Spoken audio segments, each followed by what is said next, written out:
Channel और आपके expert लोगों की राय सुन के मेरे को बहुत फायदा हुआ है। ये तो आप चैनल पे इसीलिए बोल रहे हो, जब आपने शुरू नहीं करा नहीं, था तो पहले चैनल आया भी नहीं था, चैनल खुद नहीं, 2005 में आया है।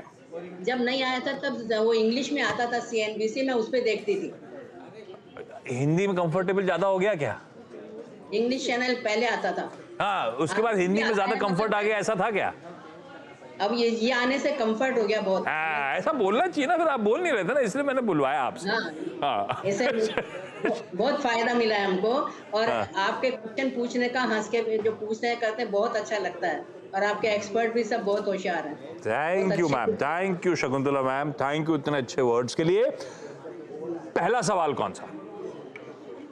एक तो मेरे को ये पूछना था कि जो ये शेयर चलते हुए, जैसे आलोक इंडस्ट्री था मेरे पास, अभी वो चला एकदम से 3 रुपए तक गया और फिर अचानक दूसरे दिन बंद हो गया। तो उसका क्या कारण है, उसका हम कैसे कर सकते हैं? पता ही नहीं लगता, कुछ भी हमें इन्फॉर्मेशन नहीं होती है और शेयर बंद हो जाते हैं ट्रेडिंग होना। कौन सा? आलोक इंडस्ट्रीज कह रहे हो आप? हाँ, नहीं वो अलका, सॉरी अलका, अलका अलका। अलका।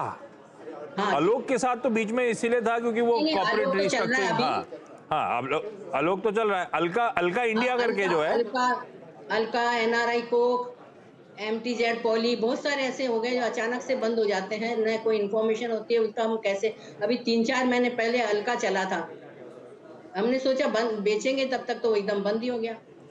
तो ये, लेकिन वो ठीक है, ये अलका वल्का कहाँ पहुंच गया? अलका तो इस समय 2-3 रुपए लास्ट ट्रांजैक्शन हुआ था, उसके हाँ बाद सस्पेंड हो गया है ना? हाँ, 3 रुपए का था, मैंने 1000 शेयर ले रखे थे, तो वो हाँ। अचानक से बंद हो गया। तो उसका कुछ कर सकते हैं क्या हम लोग, ये पूछ रही थी मैं।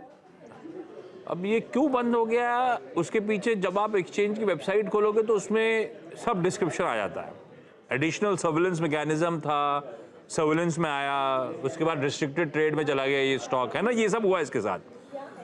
लेकिन ये अब इस पेडिग्री के स्टॉक, अब इसमें एक्सपर्ट क्या बताएं, जब कंपनीज कुछ रूल्स फ्लाउट करती हैं या फिर ट्रेडिंग एक्शंस उस तरह से होते हैं, तो वो ग्रेडेड सर्विलेंस है, एक्सचेंजेस ने डिस्क्राइब कर रखा है, उसमें उस प्रक्रिया में चले जाते हैं। लेकिन शर्मिला, पहले अलका मैम, एक तो 2-3 रुपए के स्टॉक पे पहुंच कैसे गई? आपने रिसर्च कर रहा था क्या?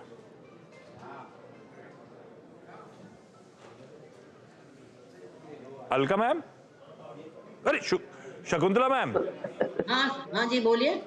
मैं कह रहा हूँ 2-3 रुपए का स्टॉक आया कहां से? आपने अपना रिसर्च हाँ, करा दो तीन हुआ रुपए था, आया, फिर हमने सोचा बेचेंगे, तब तक तो दूसरे दिन से बंद हो गया पर लिया क्यों अचानक था? से। वो ले लिया था किसी के बताने से।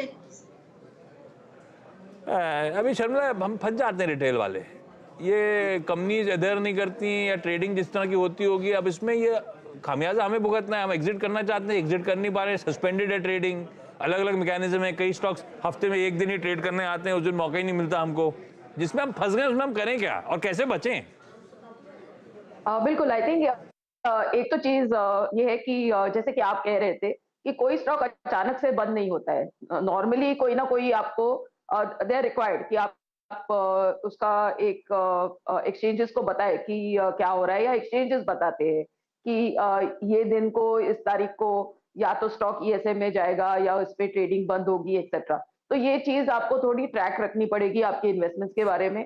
और खास करके ऐसे स्टॉक्स में अगर आप निवेश करें जो 10 रुपए से नीचे है, जिसको हम पेनी स्टॉक्स कहते हैं, तो एक चीज हमेशा ध्यान में रखनी चाहिए कि अगर कोई स्टॉक 10 रुपए के नीचे गया है, तो उसकी कोई ना कोई तो वजह होगी। या तो कंपनी का परफॉर्मेंस अच्छा नहीं है, या तो कुछ ना कुछ चल रहा है जिस वजह से स्टॉक प्राइस इतना गिरा है।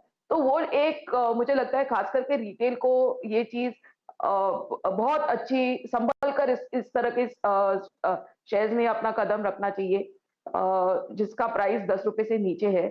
क्योंकि इसमें कुछ ना कुछ, जैसे मैंने कहा कि कुछ ना कुछ हो रहा है, और जिसका हमें पता नहीं है। तो मेरे हिसाब से आपको इस तरह के स्टॉक से दूर ही रहना चाहिए।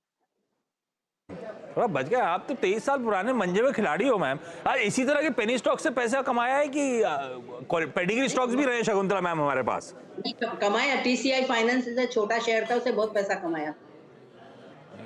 चलो, पैसा कमाया है तो फिर जो रणनीति सही है, बस इसमें कुछ कहा नहीं जा सकता। पुणे से स्वीटी जी जुड़ती हुई। स्वीटी मैम नमस्ते, गुड आफ्टरनून। स्वीटी जी, क्या करते हो पुणे में आप, और आपको कितना टाइम हो गया शेयर बाजार में जुड़े हुए? मुझे 4 साल हो गए। And how has the journey been, कैसा रहा शेयर बाजार? अच्छा था।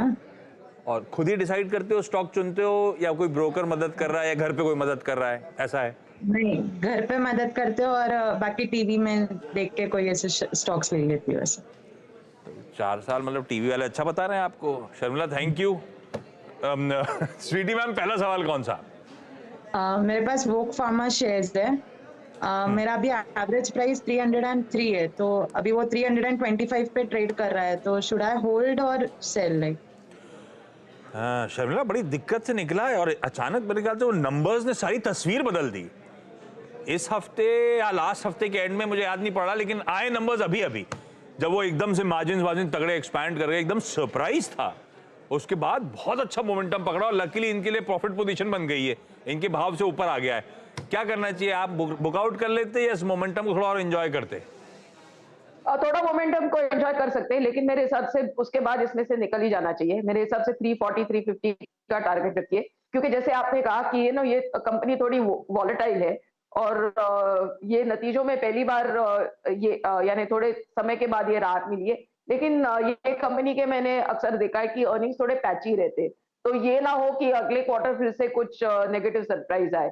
तो मेरे हिसाब से क्योंकि आप यू आर फॉर्चुनेट और आप इस पर पैसा बना रहे हो, तो just ride it a little bit, लेकिन मेरे हिसाब से 340 350 पर आपको एग्जिट करना चाहिए। तो ज्यादा लक को स्ट्रेच नहीं करेंगे मैम, मुनाफे में आ गया है, मोमेंटम में, थोड़ा मोमेंटम और एंजॉय करिए, समय रहते प्रॉफिट बुक आउट करिएगा इस स्टॉक से। शकुंतला मैम, अगला सवाल। मेरे पास